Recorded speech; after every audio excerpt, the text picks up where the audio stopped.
إن عدة الشهور عند الله 12 شهرا في كتاب الله يوم خلق السماوات والأرض منها 4 حرم। আল্লাহ পাক রব্বুল আলামিন পবিত্র কোরআনের মধ্যে ইরশাদ করেছেন, নিশ্চয় মহান আল্লাহর নিকটে আসমান এবং জমিনের সৃষ্টির দিন থেকে মাস হচ্ছে 12টি, তন্মধ্য থেকে 4টি মাস হচ্ছে মহান আল্লাহর নিকট সম্মানিত। সুবহান। আল্লাহ নবী সাল্লাল্লাহু আলাইহি ওয়াসাল্লাম বলেছেন, নিশ্চয় মাস হচ্ছে 12টি, তন্মধ্য থেকে 4টি হচ্ছে মুহররম তথা সম্মানিত মাস। এর মধ্যে থেকে 4টির মধ্য থেকে 3টি হচ্ছে একসাথে যুলকাদা, যুলহিজ্জা এবং মুহররম, আর একটি হচ্ছে রজব মাস। এই 4 মাসের মধ্যে যুদ্ধ বিগ্রহ হারাম ছিল, কিন্তু এখন বর্তমানে সেই হুকুম মানসুখ হয়ে গেছে, রহিত হয়ে গেছে। আল্লাহ নবী সাল্লাল্লাহু আলাইহি ওয়াসাল্লামকে যুদ্ধ করার জন্য অনুমতি দান করা হয়েছে। আলোচনার বিষয় হচ্ছে এই 4 মাসের মধ্যে যে গুরুত্বপূর্ণ মাস মুহররম মাস, সেই মুহররম মাসের 10 তারিখ অতি নিকটে চলে এসেছে। এই 10 তারিখ আশুরার দিবস। আশুরার দিবস সম্পর্কে হাদিসের মধ্যে কি আছে আমরা আজকে আলোচনা করব। আল্লাহ নবী বিশ্বনবী রাহমাতুল লিল আলামিন যখন মক্কা থেকে মদিনায় গেলেন, মদিনায় গিয়ে দেখলেন মদিনার ইহুদিরা তারা রোজা রাখে। নবী জিজ্ঞাসা করলো, হে ইহুদিরা, তোমরা কেন রোজা রাখছো? ইহুদিরা জবাবে বলল, ওগো আল্লাহর নবী সাল্লাল্লাহু আলাইহি সাল্লাম, আমাদের নবী মূসা আলাইহিস সালাতু ওয়াস সালাম এই দিনের মধ্যেই, এই আশুরা দিবসের মধ্যেই তিনি তাওরাত কিতাব পেয়েছিলেন আল্লাহর নিকট থেকে। এই দিবসের মধ্যেই ফেরাউনের আযাব থেকে নাজাত পেয়েছিলেন মুহাম্মদ সহ। এজন্য আমরা শুকরিয়া স্বরূপ রোজা রাখি।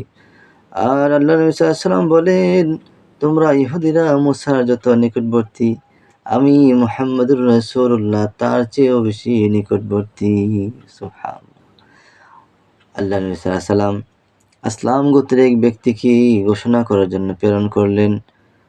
নবীজি বললেন, তুমি আজকে যাও, গিয়ে দেখো কারা কারা এখনো পর্যন্ত খানাপিনা খায় নাই।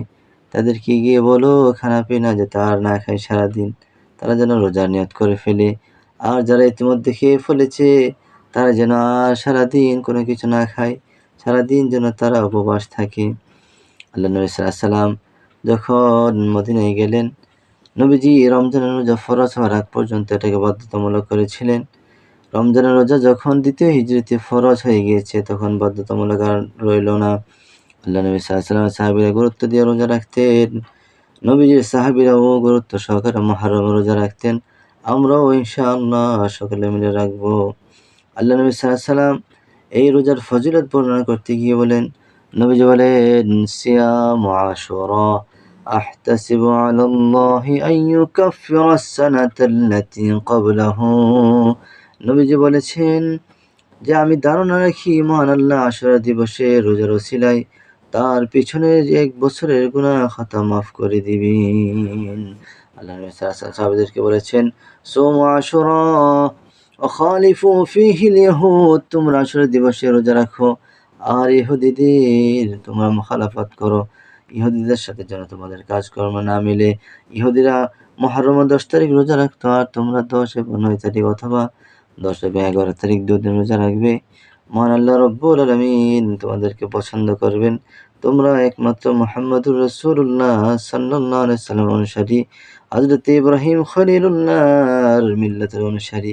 তোমরা ইহুদি এবং খ্রিস্টানদের সাথে কোনোভাবে কোনো দিক দিয়ে মিল রাখবে না।